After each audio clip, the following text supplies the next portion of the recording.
அஸ்ஸலாமுஅலைக்கும். இன்னைக்கு நம்ம ஹாஜரா கிரியேஷன்ல பண்ண போறது பீஃப் பஹோடா. இந்த பஹோடாவை பீஃப் பிடிக்காதவங்க கூட விரும்பி சாப்பிடுவாங்க.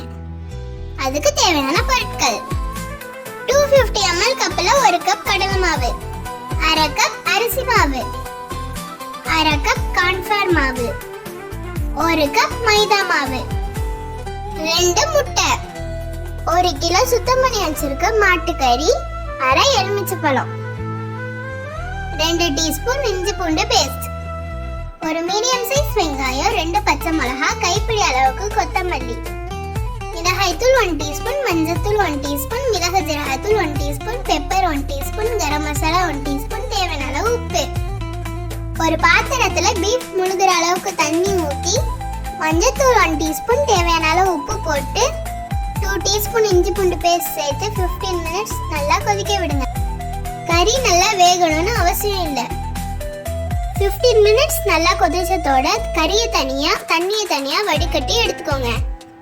ஒரு மிக்ஸி ஜார்ல நம்ம எடுத்து வச்சிருக்க வெங்காயம், பச்சை மிளகாய், மல்லிக்கீரை, மசாலா, 2 முட்டையும் சேர்த்து நல்லா பேஸ்டா அரைச்சு வச்சுக்கோங்க. அதே மிக்ஸி ஜார்ல நம்ம வேக வச்சிருக்க கறியையும் கொஞ்சம் கொஞ்சமா சேர்த்து அரைச்சு எடுத்துக்கோங்க.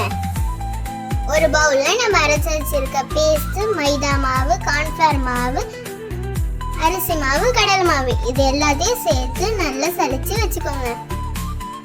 இதுல கறியையும் சேர்த்து மிக்ஸ் பண்றதுக்கு வசதியா ஒரு பெரிய அகலமான பாத்திரத்துல நான் இதை மாத்திக்கிறேன். கறி வேக வச்ச தண்ணியே கொஞ்சம் கொஞ்சம் சேர்த்து மாவையும் கறியையும் நல்லா கலந்து விட்டு வச்சுக்கோங்க.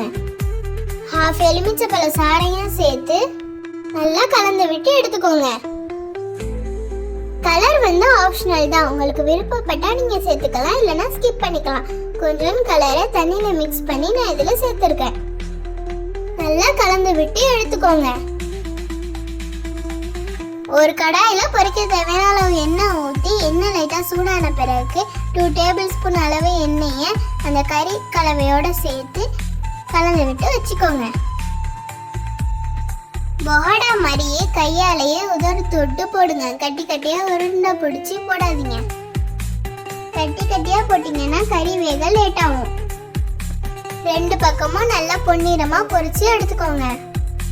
இந்த பீஃப் பஹோடாவை வெங்காயம், எலுமிச்சைப்பழ சாறை கொஞ்சம் புளிஞ்சு விட்டு மல்லிக்கீரையை தூவி சாப்பிட்டு பாருங்க. சுவையான பீஃப் பஹோடா ரெடி. நீங்களும் வீட்டில் ட்ரை பண்ணி பார்த்துட்டு மறக்காம எப்படி இருந்துச்சுன்னு எங்களுக்கு கமெண்ட் பண்ணுங்க. உங்களுக்கு இந்த வீடியோ பிடிச்சிருந்துச்சுன்னா மறக்காம எங்கள் சேனலை லைக் பண்ணுங்க, ஷேர் பண்ணுங்க, சப்ஸ்கிரைப் பண்ணுங்க.